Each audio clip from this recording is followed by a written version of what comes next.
Hello guys, gals, and non-binary pals. Today we are going to talk about encounter building, constructing scenarios for your party where they have to choose between combat and parlay, where the stakes are high, the energy is high, and there's lots of dramatic tension. Let's check it out.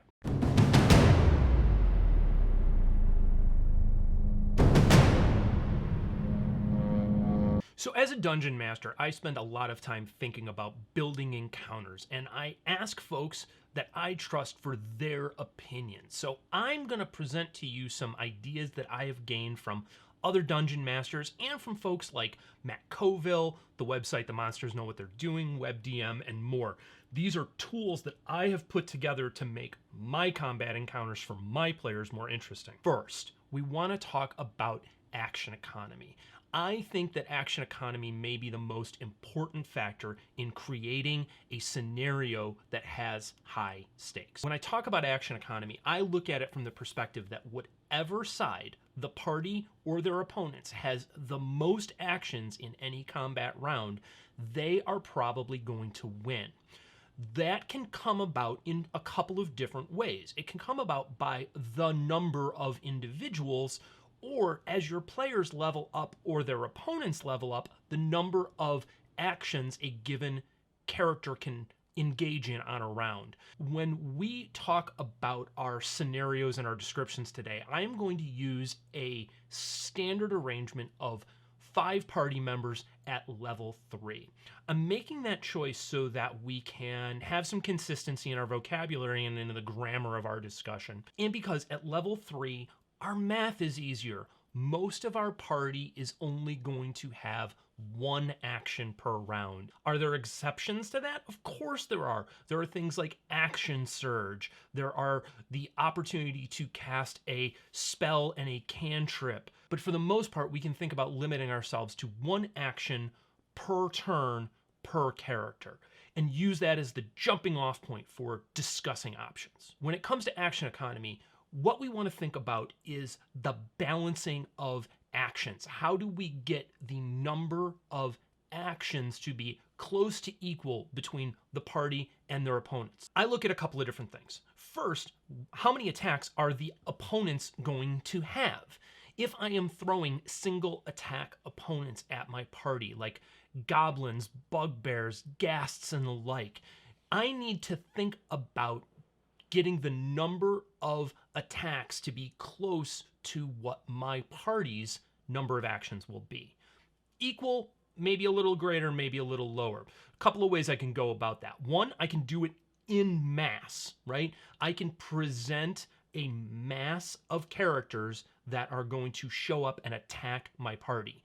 The other way I can go about it is waves. I can present my party with 3 or 4 of these individual single attack characters, and then on round 2, introduce more, on round 3, introduce more, and up the stakes by increasing the number of attacks each round.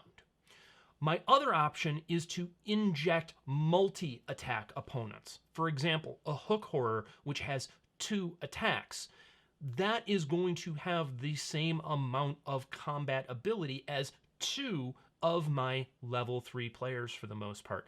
It's a way of achieving parity. Some other things to think about when it comes to balancing the number of attack actions are having opponents that can debuff your party, right? I look at debuffing the party as a way of stealing attacks from the party, reducing their action economy. So for example, the Banshee Whale, right? So there is a 35% chance that any character within 30 feet of the Banshee is going to drop to 0 hit points. They're unconscious, they're ineffective. That steals that character's attack, either on the current round or for the next round. Or it steals the action of a healer. It requires a healer to step in, and rather than targeting the Banshee, they now have to use Cure Wounds or some other action to stabilize their party member. But even if that character does not fail on their save, if what happens is that 65% chance that they succeed occurs, they are still going to soak damage, which in the long run is a way of ensuring that they are going to drop in hit points over time, pulling them out of the fight. Another way we can keep the party from easily succeeding is to have an opponent who can buff their own party. If I have a healer on the opposition side that the party is facing, now by healing characters, I am effectively adding attacks to the encounter because I am keeping those creatures, monsters, NPCs, whatever they may be, up and active in the fight, soaking up damage, soaking up actions, and preventing the party from moving through and attaining their objective. The second way we can bring dynamism, excitement to our encounters is by having a diversification of labor, a variety of opponents that our party has to face, each of which brings unique abilities, strengths, and weaknesses. I think about diversification of labor in the same way that I think about a chessboard. On a chessboard, the queen is the most dominant piece that you can bring to the table. She has the most ability to change the character of the game. In this example, the queen is a boss type character.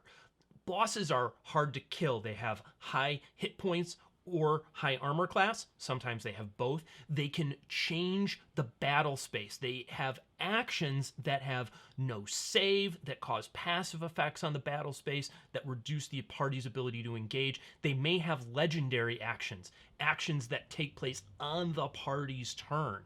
These are all ways of using a high-powered creature to battle this party. Most of the time, if we have a boss, though, we only want to have one. They are such a game-changing role for the party to have to go up against that to have more than one would just be debilitating for a party. It wouldn't be fun. They would feel like they were going to lose no matter what they did. The next tier down in our labor are what on a chessboard would be the bishops, or in this case, the lieutenants. These are ranged attackers that also possess the ability to, on occasion, use area of effect type spells. They are able to buff or debuff a party. They are healers. They are going to have this impact on the battle space, but if you can hit them, they are going to drop quickly. These are a lot of times going to be your casters. Think about your own PCs. They have lower hit points in comparison to the rest of the party they're up against, and if you're dealing with a casting opponent, they're going to mirror that issue. They sort of become that glass cannon. They deal a lot of damage, they can heal a lot, but if you can hit them, they're gonna go down relatively quickly. Our next layer of labor on a chessboard would be the knight, or in the language that we see sometimes used in D&D, the rook, right? These are the melee attackers. These are out there to soak damage. They have high hit points, but they're easy to hit. They have a relatively low AC. They require the party to invest actions to defeat them. And while the party is investing actions in beating these rooks, the melee attackers, they are unable to target the higher level casters or the boss character. The lowest tier of opponent that our players are going to face in their combat encounters would be the equivalent of a chess pawn. Sometimes we're going to think of these as minion characters. They're easy to hit. They have relatively low AC. They're easy to one-shot. They have relatively low hit points. And as a result, they are going to soak up attacks, often in the early rounds. These are the kinds of characters in particular that you want to present in either masses or waves, because they eat up these attacks from your party. They change the tactical dynamic of your party. Oftentimes, these minion type characters may have pack tactics that allow them to engage and do more damage, or they simply get in the way of the party accomplishing their other goals. So, to have a really good and interesting combat encounter, we want to think about using these tools that come with having a diversification of labor. Does that mean that we're always going to have all four of these? Absolutely not. You have to think about each encounter individually and bring the right labor to the job. Okay, last point I want to get into is talking about encounter math. But we want to look at this more as math for poets and less math for mathematicians. I'm going to get into some examples where we deep dive into the statistics here, but there are some very simple things that I want you to think about first and foremost. The first thing that you want to think about is what are the odds that your PCs are going to hit the bad guy? What is the bad guy's AC versus the number of opportunities for success that your players are going to have? If the bad guy has an AC of 15, that means that your party can hit on a 15, 16, 17, 18, 19, 20. That's 6 possible opportunities if they don't have a bonus. So, what is that percentage? It's the number of successes divided by 20. That's the odds that that particular PC is going to hit this particular opponent. So, broadly, you can look at this and figure out what are the odds that your characters are going to hit. Then, depending upon their attacks, you also want to think about what that average damage is going to be from that character on a hit.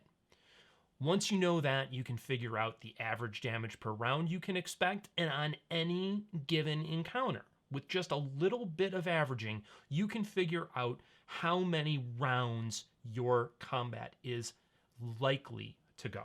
The next element is to do that in reverse and to think about the odds that your bad guy is going to hit your PC. Some things that you want to think about when you look at the percentage chances of your bad guys hitting is, again, what is the average damage they will do per hit? And what are their odds of one-shotting one of your characters?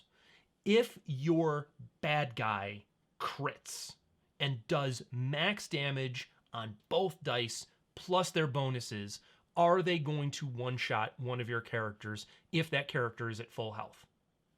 If they are, you need to think about that. Is that a bad thing? Not necessarily. PCs getting KO'd can be a really great way of increasing stakes.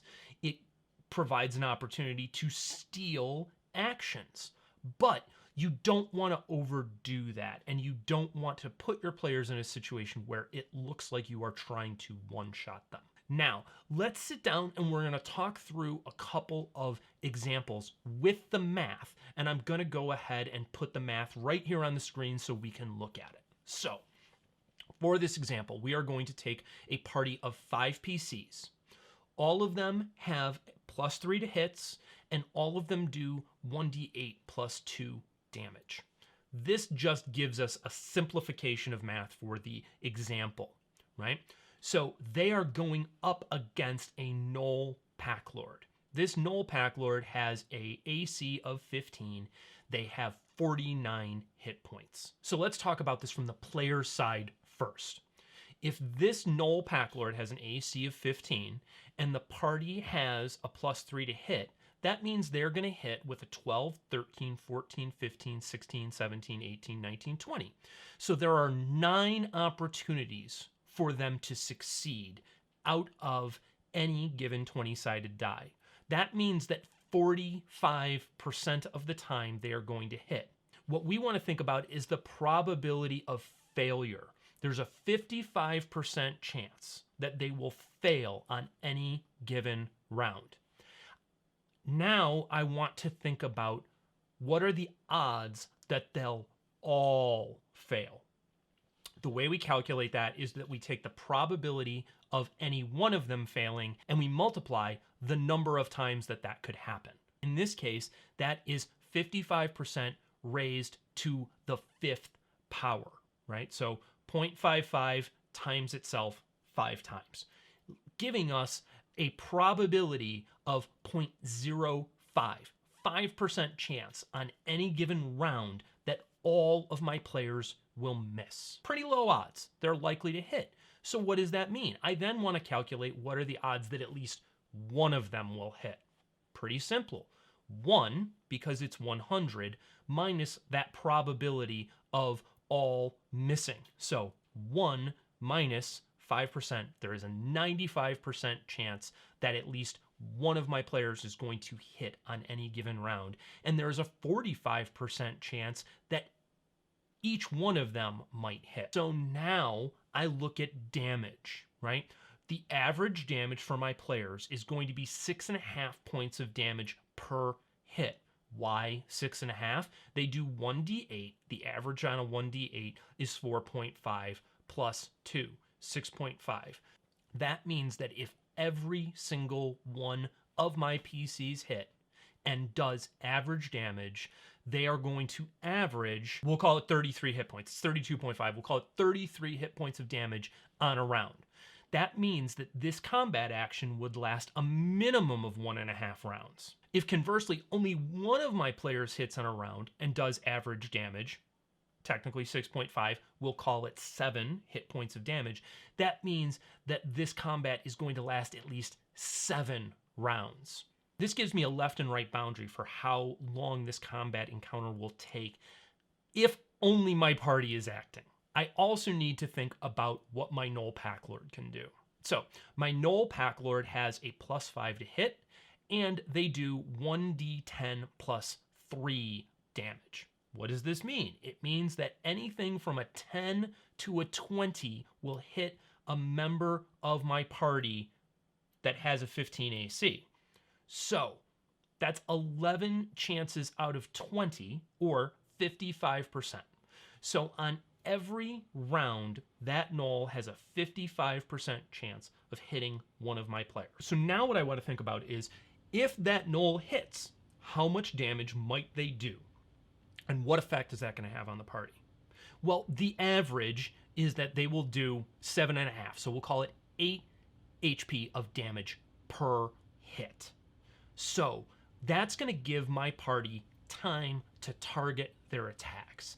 If this Gnoll is doing right around average damage round after round, they're going to go down very quickly, right? Probably 2 rounds. Interesting encounter, not really challenging. What happens if this Gnoll Packlord, though, crits? What happens if this Gnoll Packlord is attacking my low constitution wizard? Well, the max damage that they're going to be able to do is 23 HP, right? So 23 hit points out of this low con wizard. Well, if my level 3 wizard has 1d6 and I let them take max and they have no constitution bonus, they've got 18 hit points. That wizard is going to get one-shotted. Is that a bad thing? We talked about it before. Not necessarily. Should you be aware of the possibility? Absolutely. What happens if that happens to your cleric and now your healer is taken out of battle? Does that change the dynamic? It does.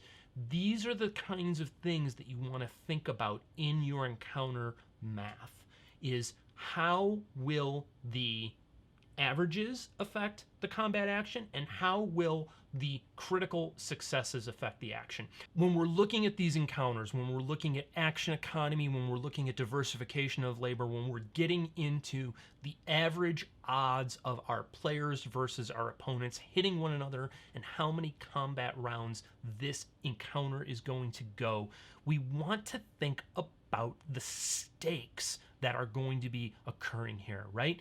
Can the PCs be knocked out? Not necessarily killed outright, but can they be knocked out? Because when a PC is knocked out, that increases the stakes. If our party can see that their opponents have a lot of actions, may have actions that can do a lot of damage, this is going to change the way they think about this combat encounter. They're not just going to rush right in, murder hoboing everything. They may think about, do we have to retreat? Should we parlay with these opponents? What can we do to create a situation where we can win this encounter? All right, I hope some of those ideas help you improve your encounters. Remember to check out our DM and player tools. And you can always catch our campaign live stream live on Twitch, 7 p.m. Eastern, every Wednesday. And if you miss us live, you can check out our campaign playlist and catch up. Thanks for spending some time with me today. We'll see y'all soon. Cheers.